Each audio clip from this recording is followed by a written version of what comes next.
Hello everyone and welcome to today's LinkedIn Live. I'm Leanne from the One Group and today I'm joined by Penny and Jo and we're going to talk about all things burnout. So thank you very much for attending. If you do have any questions or comments throughout the session, please feel free to leave them in the comment box and we'll do our best to answer them during the live. However, we will go on to LinkedIn afterwards to make sure we've answered any questions that we weren't able to get to during the live session. Thank you, Penny and Jo, for joining us today. It's great to have you on board. How are you both? Good. Yeah, good. Good. Thank you very much. So let's begin. I've got my questions here. So first question then. Could you share a bit about your personal journeys with burnout and how it sort of shapes your professional and personal lives? Yeah, so I'm totally going to grab this one because I'm the one that's caused a disaster in our life by having a major episode of burnout. So I'm Penny, this is Jo. Together we run a web and design studio that we've been running for 7 years. And we also run in-person events called Co-work Club, which is like a monthly meetup for self-employed people.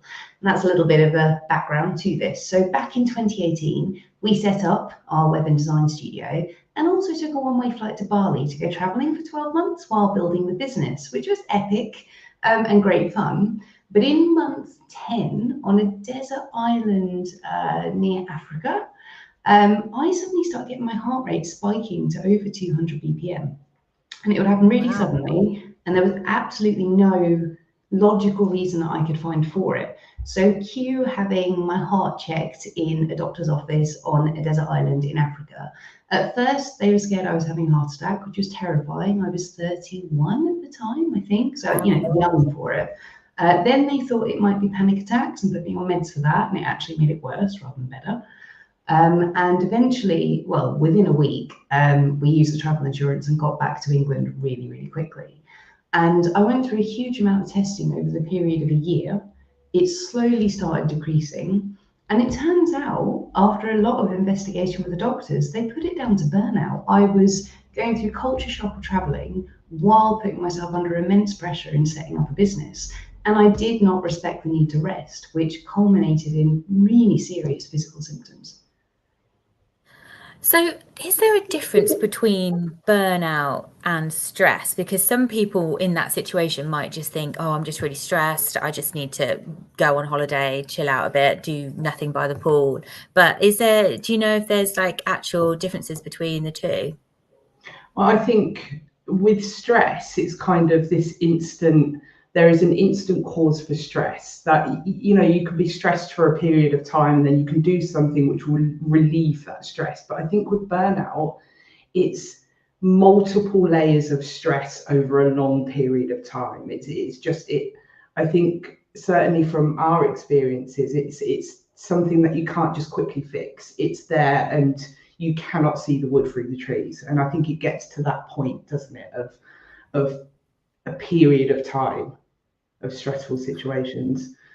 Oh, I think I see. So like a stressful situation is, you're going into a meeting and you haven't got any internet and you're like freaking out. But burnout is lots of things constantly that don't seem to end. And then it just builds and builds okay. and builds and builds. To the point that it can't be alleviated by taking a couple of days off. Yeah. So do you think that people might have burnout and they don't know they have it and they think they're just dealing with stress or they've got a lot on their plate or they're a bit overwhelmed at the moment with work or personal life? I mean, so I'd argue that burnout and stress are like a scale. You know, it's not like you are either stressed or burnt out. If you're burnt out, you are stressed. You're very stressed.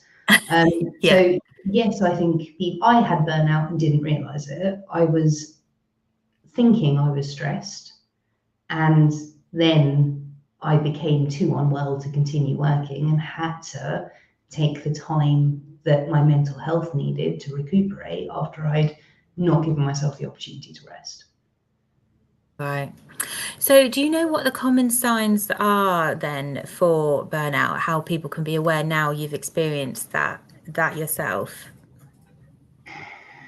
I think there's multiple signs and it varies from person to person. So a complete mental exhaustion and not being able to function, I think, is a clear sign that you're burnt out. Is that you just cannot get through day to day. You just can't focus or even put anything that you're supposed to be doing into some sort of priority list. I think that there's so many different, I mean, for you there were multiple signs, physical as well as mental.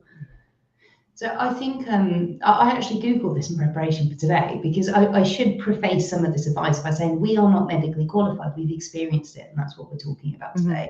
So I was like, all right, I'm going to go out and actually talk to people about my experience, but inevitably there are questions around this. So the symptoms, I think it's like a lot of mental health related stuff. There's a really wide range of stuff. And basically, if you go to the doctor with like headaches and you're suffering with this and that, you're lethargic, it could be depression, it could be burnout, it could be, do you know what I mean? It's not clear cut. Yeah. I think in my personal experience, so I'm very much an entrepreneur's brain. I fizz with excitement at the idea of doing all the things, it's exciting and I can't put it down, and just tell me to shut up. And that went away and business became grey. I had to really make myself do it. I lost my enthusiasm. It was like you were covered in fog. Yeah. Is a good description. And that you cannot see through it. And all energy just for business disappeared, all of it, and life. Yeah. So maybe some advice to anyone if they are feeling that way is to maybe not think that it is stress or depression, that it actually might be burnout. Yeah, that is a really difficult one, because I mean, how do you define the difference between burnout and depression? Ultimately, both mean there's something wrong in your life that you need to work out. And again, not medically trained. For me, it was burnout, because when I reduced the workload, looked into it, gave myself the time to recover, I came back, and that allowed me to identify that it was work related. So would that be your tips and advice then to people that think that they might be suffering from burnout, then to sort of stop and reassess and try and pinpoint where the issues might be arising? Yeah, I mean, that's a really tricky one, because when you're in burnout, it's tricky to see that it's actually going on, and it's tricky to see how you get out of it, because you're already in a fog. And how do you get out of a fog when you're in a fog? It's a really difficult one. I think for us, I think we're quite lucky that we have each other and we run a business together, so we can kind of recognize it in each other.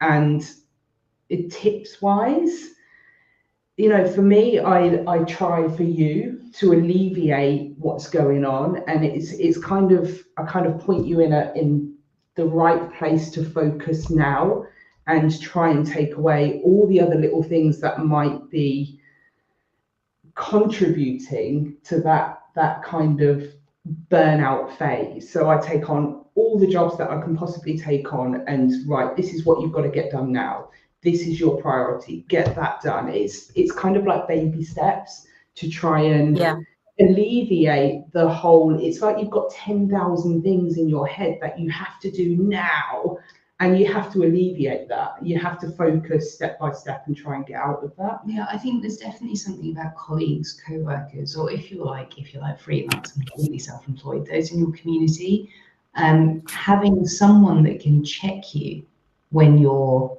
because you won't realize it. I didn't realize it. My heart suddenly started spiking. Something was wrong, and I thought, there was something medically wrong with me. And it was. I think you just have to give yourself time. If you're burnt out, you're going to know you're not okay. You just won't know why.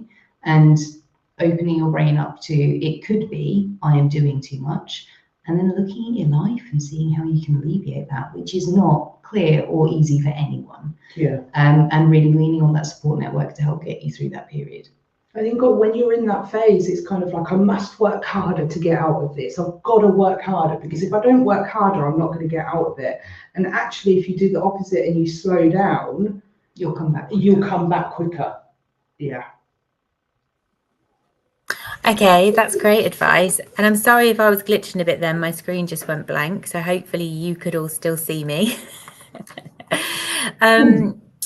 Do you have any advice for people on how to set healthy boundaries when it comes to work? Obviously, you guys have your own company. A lot of people listening might do too, or they might have jobs that, you know, are quite demanding on their time. Have you got anything that's helped you in the past with trying to, you know, get those boundaries? This is a challenge, isn't it? So we are a married team of two with a home office. I mean, you try to, and two businesses, try setting work boundaries at those. So we're 7 years into being self-employed as a couple. Yeah, so we've learned a lot about how to do this. It was really unhealthy at the beginning. Like Friday night pub, business. Saturday morning walk in the park, business.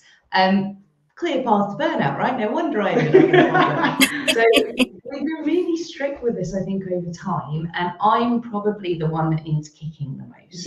Yeah, I mean, I get in trouble sometimes for this still, but when we leave the home office, we shut the door on the home office, and that is it. You've left it for the evening, you're not going back in there. The weekend, you're not going back in there. We try not to talk about business outside of working hours because that downtime is so important. And we also try and get that work-life balance right. So, for example, we've really overworked recently, and I actually ended up working last Saturday, which we try not to do. So yesterday, I went to the supermarket and to the gym, and then I had a great afternoon to work because I know pushing 6 days in the week, it's rubbish for me. It's going to lead me to doing less good work. So trusting that taking the time off to breathe helps and making yourself do it is how you prevent getting yourself into a mess.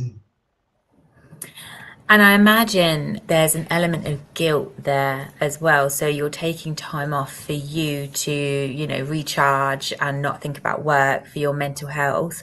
But then I imagine that there's almost that like little guilt thing because it would only take you 5 minutes to do X, or, oh, I'll just do this, or I'll talk to Jo about this. So have you got any tips and advice for having to, you know, trying to overcome that sense of guilt for not doing work that you know you could do in that time when you're sort of trying to chill out? That's a tricky one, isn't it? I mean, you are so much better at this than me. I feel like I've learned how to do this from you. Like, because if I raise things outside of working hours, she gives me the eyebrow. 7 o'clock on a Friday evening, Penny eyebrow. But honestly, and this is really counterproductive, especially in the early years, don't feel guilty. Just don't do it. No, seriously don't, because when you over push, you work worse. And actually, that's insanity because you're just driving yourself into a hole. We don't work to live, we live to work. And no matter how much you love the business that you run or the senior position that you're in or whatever it is that you're doing, burning yourself out is not doing that business any favors. So taking that time off and feeling okay about it actually means you can work harder and stronger and faster. If I push till like 8 o'clock in the morning, then I'm rubbish and I'm working straight away. If I stop at 4 o'clock because I'm tired and go for a walk, I promise you I'm more productive in my business the next day. You're going to feel more guilty if you burn out because you've been pushing so hard and you have to take like a week or two off that was completely unplanned. And, you know, other things in your life and your business will suffer because of it, rather than take the time now when you can to have a healthier work-life balance. And I think part of it is our culture as well. I think it's really important. Like if the employer you're with doesn't have a culture of respecting time out, or if you're self-employed and you're not setting that culture for yourself, don't be a hustle bro. It's genuinely unhealthy. It's really important to set the culture and the boundaries. If you feel like you need to email your clients back because you have to work out of hours because the kids were home during the day, fine, but schedule it to go at 9 a.m. tomorrow so that you don't set the culture. Yeah. I think leading by example, even if you're a business of one, is a really important thing, and really important if you're managing in a business, like managing staff. Yeah, those kind of rules are important because then the rules become the norm, and it alleviates that guilt because it's like, well, that's a rule. I'm not supposed to be doing that, so that's okay. I'm all right with that. Rules are, you know, it's key. Yeah, I like that idea about scheduling emails as well. Sometimes I receive them, they're sort of not within the work time, and you think, oh, wow, what, they're working late, but you never know what they've done during the day and that they might be catching up. in that evening time. We've had a couple of comments through actually from Mel Barfield, who is listening. Can you guys see those comments? Yes. We can, yes, let's give it a read. So she's just saying that she's a digital nomad and people don't really talk about burnout and that kind of thing that happens. And it's just I think she's saying that it was an extra layer of stress for you, Penny, and shock because of the culture of being abroad when it happened to you the first time. And yeah, there's a danger with always being too quickly to do things as well, not actually giving yourself the time to maybe think about it and then go and do it at a later stage. So thank you, Mel, for your comments. Have you two found anything particularly effective now that you know the signs and you kind of know how to manage it in preventing burnout for you, from getting it in the future? I think we've just learned how we work better, haven't we? We've learned each other better and when to take a step back when it's starting to get a bit much. When to give Penny the eyebrow when she's breaking the culture that we've got. There are some things I think we've built in over the years and learned to do. So for example, if we're pushing on a project and really working over the hours, because it's very well to sit here and be like, don't burn out, don't feel guilty, don't work too many hours. Actually, we're self-employed and we have to earn enough to pay the mortgage. And sometimes that means we have to put the hours in. But one of the things that we do really religiously is book in time off. If you don't book it in, especially when you're self-employed, you just don't take it because there's always work. There's this feast-famine lifestyle that comes with like feeling like you have to take all the work on, or where will the next paycheck come from? And what we've learned to do is book in non-negotiable weeks off. And this doesn't have to be like I'm going to take a $3,000 holiday and go somewhere.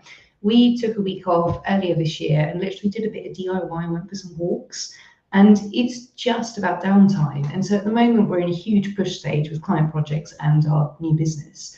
But we booked off a week off at the end of September, and come hell or high water, no matter what you try and send to me, even if it's the best projects in the world, I've got that week off booked in and it's non-negotiable because I need that week to recover from this 3-month push before I can go again. And I think working out what works for you, whether it's Friday afternoon off every month or a week off every 3 months, is really important to see how much rest you need, book it in, and don't let anyone interfere with it. Yeah, I think at the beginning we went through a couple of years of not booking any holiday.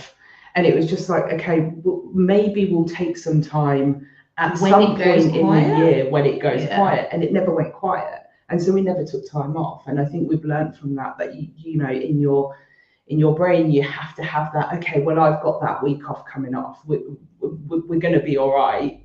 We'll make it till then, and we'll take some time off and take some time for us. And don't say yes to everything. Oh, that's a hard one. That is a hard one. That is a hard one, isn't it? Yeah. So if people are feeling a bit burnt out and they've recognised it within themselves, do you have any advice for how they could maybe communicate that to employers, colleagues, clients, family, friends, where, because that can be tricky if you recognise it in yourself, but you're not sure, how to communicate it. This is super tough. So it's really not an easy thing to do. And I think, again, this isn't burnout specific, but mental health is a wider discussion. Telling anyone that there's a problem is terrifying, whether you're employed or self-employed. It's like, will my employer doubt my capability and not promote me? Or if you're self-employed, it's will my clients leave because they don't trust I'm okay? And that really is terrifying. I don't think there's a right path for everyone. I did it on a need-to-know basis. So when I had an epic burnout episode and had to take an emergency flight in the middle of the night and a taxi from Manchester to Cambridge, it was ridiculous. I had 2 active projects that were due to go live soon, and I'd been pushing on, which is what led me to the state I was in because I'd underquoted and was overworking. And I had no choice but to let them know because I burnt out. There was absolutely nothing else that I could do. So I had to email them, tell them as much as I felt comfortable with. And one of them was gorgeous. The other one wasn't bad. And I let them know when I came back online. And that's yeah, it's really not easy. But there isn't a right answer for everyone. Tell people that you're comfortable with telling, or that you have no choice but to tell. And as you start to recover, pick up as much as you need to not lose your job or your clients. It's a tough one. Yeah. Do you have any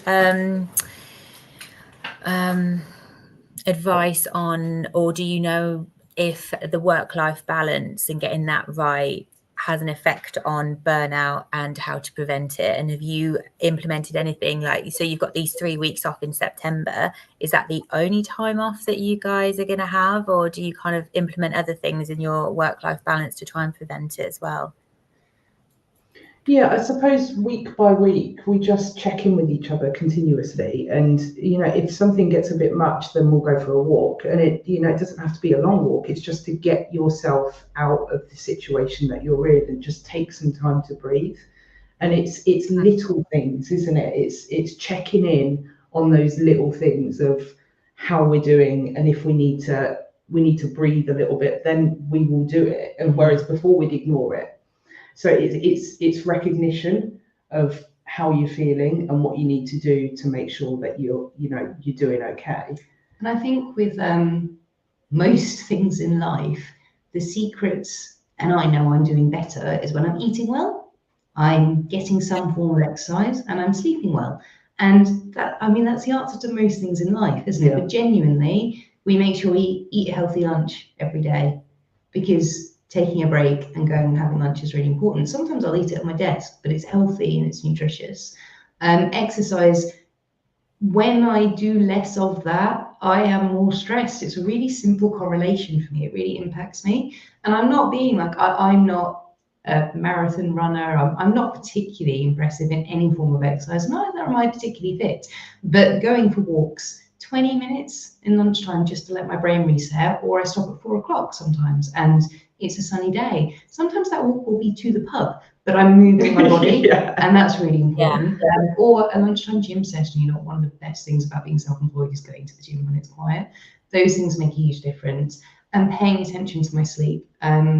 Everyone sleeps different quality levels, but if I'm sleeping worse than my average, I know I need to look at my work-life balance, because that's a clear sign something's a bit not level at the moment.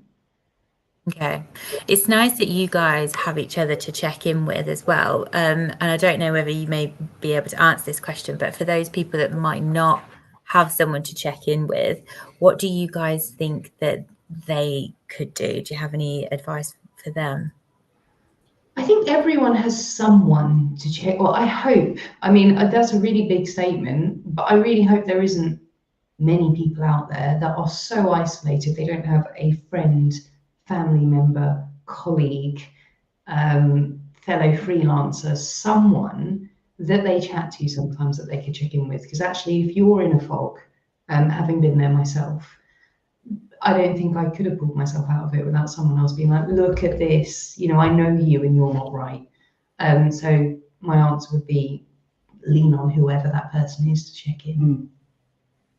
Okay, find that person. And do you guys have any advice on how to recover from burnout once it's already happened? Take a step back. I think it's one of them things that you cannot fix easily and quickly. It's just something that you have to look at what's going on in your life that's causing it, and try and take those steps to make it easier. It's tricky, isn't it? It's a long-term thing. There's no take a tablet. So ultimately, if you are burning out, you need to make changes in your work life. Yeah. That is, your work life has done this to you, and you are going to have to make changes. And that could be a really big and scary thing to do. But that's the only real choice. You've got there because you can't cope.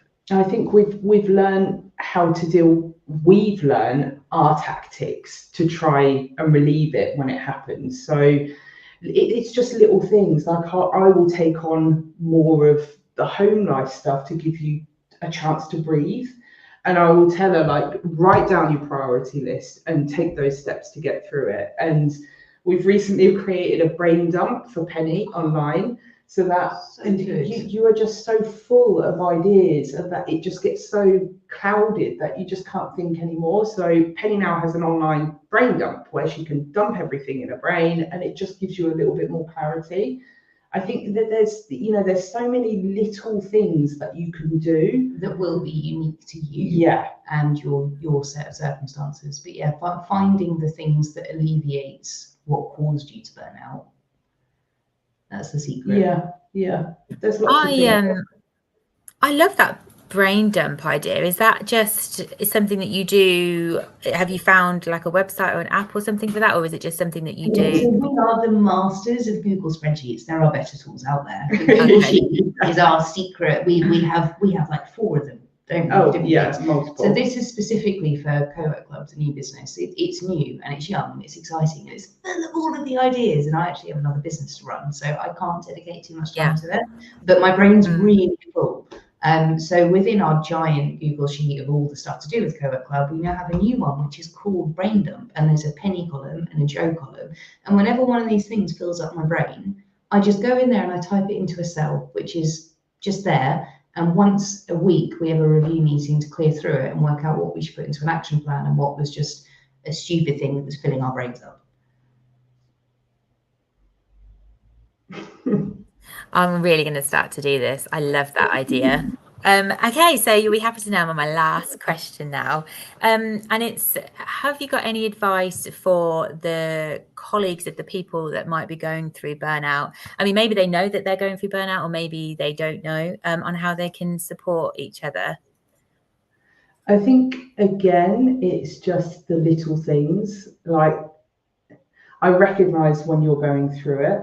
And so I know what I can take off her, because when you're in burnout, you kind of think you're Superwoman, and she just wants to do more and more and more, and she takes everything on. And it's like I'm not there to help, and so I kind of have to push myself forward and be like, hey, look, I'm here, I can do that. Like, you don't need to do absolutely everything.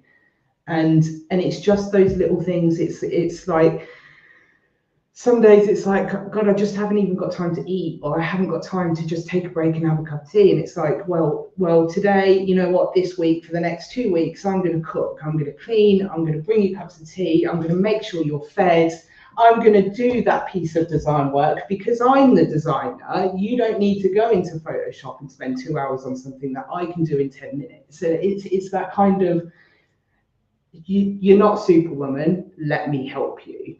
And so I just kind of push myself in there. Yeah, I think when I'm really in the fog of it, I can't see.